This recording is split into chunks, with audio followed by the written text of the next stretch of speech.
Yep. Why is it that these beings in the spiritual realms, why is it that they can actually interfere? How come they're allowed to do that? Good question. Why are they allowed to interfere with us? Well, the truth is that we're allowing it.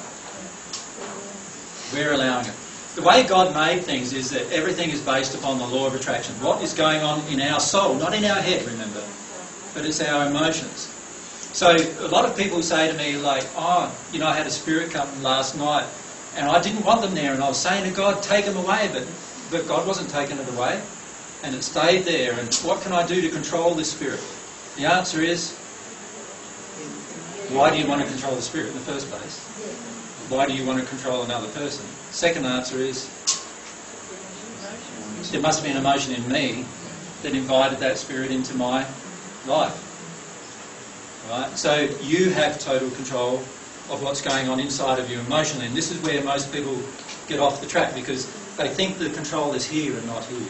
I can understand that you attract on the physical level. And the spirit level too. But yeah, that's interesting that Yep. you can feel a certain way and then attract From the spirit, yeah, yep. Because remember, they're just people. They're just people. And they haven't moved on to then a higher realm or a higher realm. And they haven't because of their emotional condition. That's right. Remember that progressing from one realm to another realm is all about how much love you have in your soul. So if you pass without hardly any love in your soul, or none at all, or barely any, you're going to pass into a state where you want to harm others, and when you want to influence others, and you want to damage others, and you want to hurt others even. Like, how many of you have had emotions in your own processing where you feel like you would like to have hurt somebody? Yeah, like, we need to be honest, right? So imagine that. If you'd passed over with that emotion and you're now invisible,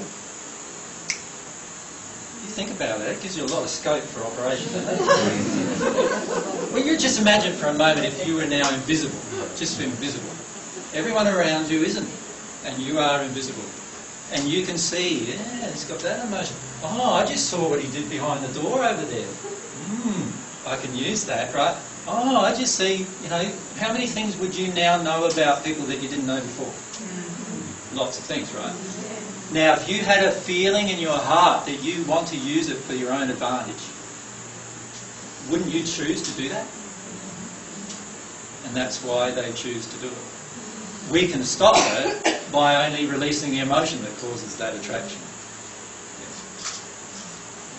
This is why many people who have been, for instance, sexually abused, often report that while the people who were sexually abusing them were abusing them, they saw spirits around them abusing them as well.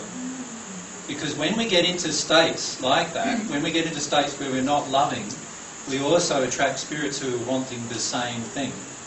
And the whole thing mixes together to create a certain atmosphere. The same applies in a positive way. Like, when we get together with 100 people who want to work on their soul and who want to look at truths, what happens then?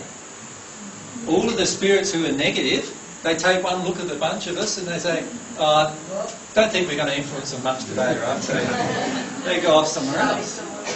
And what happens instead is the ones who want to help you progress at the soul level, they are attracted to you. So the same thing happens on a positive way. The problem is, at the moment though, more and more people are getting to know about the soul, more and more people are getting to know about how to change themselves. Now, changing yourself is going to result in changing the world, right? So what will these spirits who don't want the world changing feel? What do they want? They're afraid, right? And many of them in states of deep rage or anger about that. Well, you imagine, you've been drinking for 50 years through somebody on earth, and all of a sudden that somebody talks to you and they realise they've got a spirit attachment, and they realise it's because of the grief in them. And they decide, I think I'll stop drinking and I'll feel this grief. What does the spirit feel? He goes, no. I don't want you to stop drinking. Right? And so what will he do? He will try to influence you to drink, won't he not? Wouldn't you? If that's how you felt. Right? I must have had a spirit attached to me yesterday who was really mad with telecom. Yeah. I tried to use my phone banking yesterday, and every time I did it, no matter who I rang or whatever, I could not get through, and I got so angry. I got really, really angry, but I wasn't thinking about why I was angry. I was thinking about, I'm going to get you, and I'm going to get into this, and I'm going to get what I want. Yeah. And now I wish I Can I had mention just when the stood there. Spirit attached to you? It was when you had that feeling. Yeah. When you were angry, that was your own anger, right? But what happened next was when you went down to "I'm going to get you" part.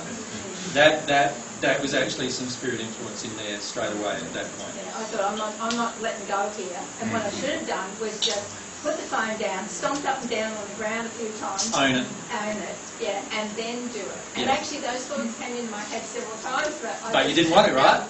Yeah, and that is because of that spirit influence, just wanting you to go down this terrible path. Because it was just so instant. I was Yeah. really cracked up. Yeah. And there's a lot of spirits, say, in the spirit world are in a powerless state where they feel like the whole world's been against them all their life. They pass, and obviously now they still feel that.